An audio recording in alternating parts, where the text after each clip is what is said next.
Mainit-init na balita ay nirekomenda ng National Bureau of Investigation sa Department of Justice na sampahan ng mga kasong kriminal si Vice President Sara Duterte.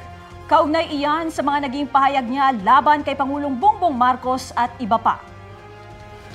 Matatanda ang sinabi ni Vice President Duterte sa isang virtual press conference noong Nobyembre na may kinausap na siyang papatay kina Pangulong Bongbong Marcos, First Lady Liza Araneta Marcos at House Speaker Martin Romualdez kung siya ay papatayin.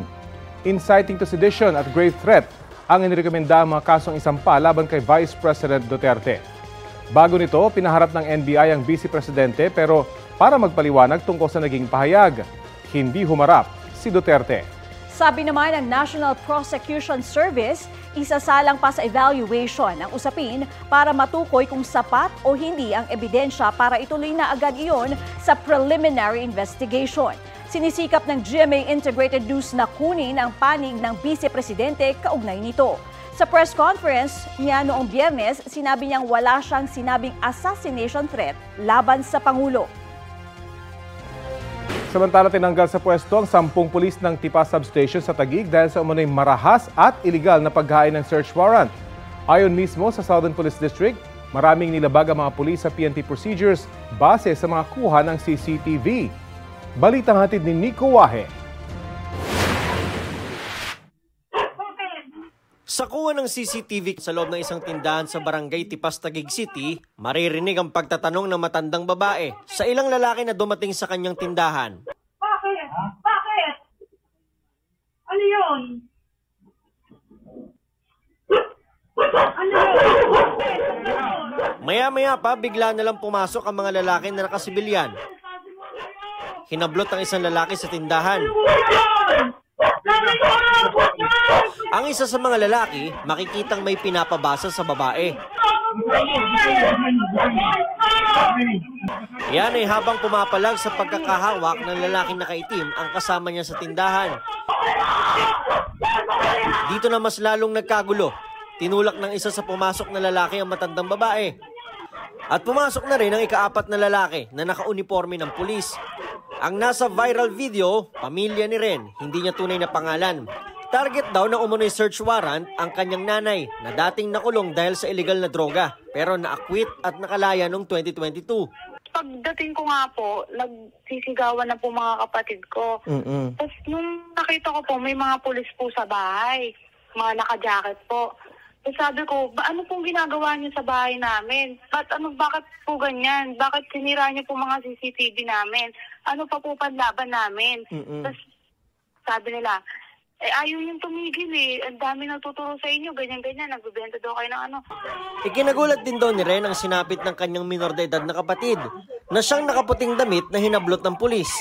Namimilitis po, halos hindi na po makalakad. Hindi ko na po alam gagawin ko, sir, kasi sabi niya pa, hindi moralo ko ng mga pulis. Ayon sa Taguig City Police, hindi lehitimo ang ginawang operasyon ng mga taga-Tipas Police Substation.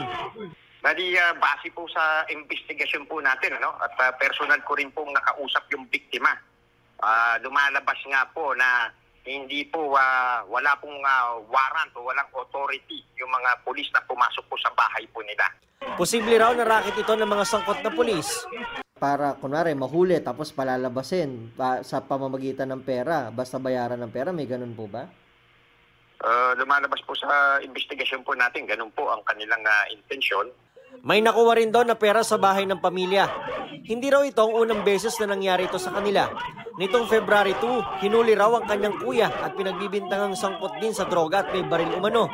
Sabi naman po sa ate ko, kung may 25K daw po ate ko, makakalaya daw po kuya ko, maareglo daw po. Hanggang ngayon nasa kulungan pa raw dahil wala silang ganong kalaking halaga. Iimbestigahan din daw ito ayon sa Taguig Police. Tapusin po lang namin ito sa na i-file po ito at bubuksan po namin yung kaso. Yung nababanggit nilang sinabing na-aresto po yung anak nila at allegedly naghahagan sila ng price upang pakawalan po. 10 pulis kabilang ng station commander ng Tipas ang nirelieve na sa pwesto para imbestigahan. Ayon sa Southern Police District, maraming nilabag ang mga pulis sa PNP procedure base sa CCTV. Una-una po may violation na po agad yung ating mga nagsaserve ng warrant kasi dapat po is nagpakilala sila kung sino sila at saka po dapat naka-uniform po sila nung sinaserve nila yung yung mga search, yung ini-implement natin yung search warrant. Nakita natin na nagkaroon ng abuse dun sa kanilang pagsaserve. Posible raw maharap sa reklamong grave abuse of authority ang mga pulis. Dinisarmahan na rin sila at kinumpiska ang mga PNP ID. Sir, natanong nyo na itong 10 pulis na to, umamin naman? Sa totoo lang po, hindi ko na ho kailangan na tanungin sila. Okay. Kasi yung sa CCTV pa lang po, mali na. Ay morally convinced na po ako na talagang may kalukuhan po siya talagang ginawa. Bantay sarado ngayon ng Taguig Pulis ang bahay ng pamilya. Wala pang pahayag ang mga sangkot na pulis. Nico Wahe, nagbabalita para sa GMA Integrated News.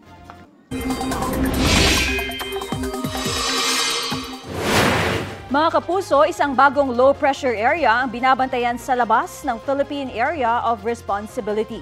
Namataan iyan ng Pag-asa 360 kilometers northwest ng Pag-asa Island, Kalayaan, Palawan. Itinuturing na itong tropical depression o mahinang bagyo ng Japan Meteorological Agency.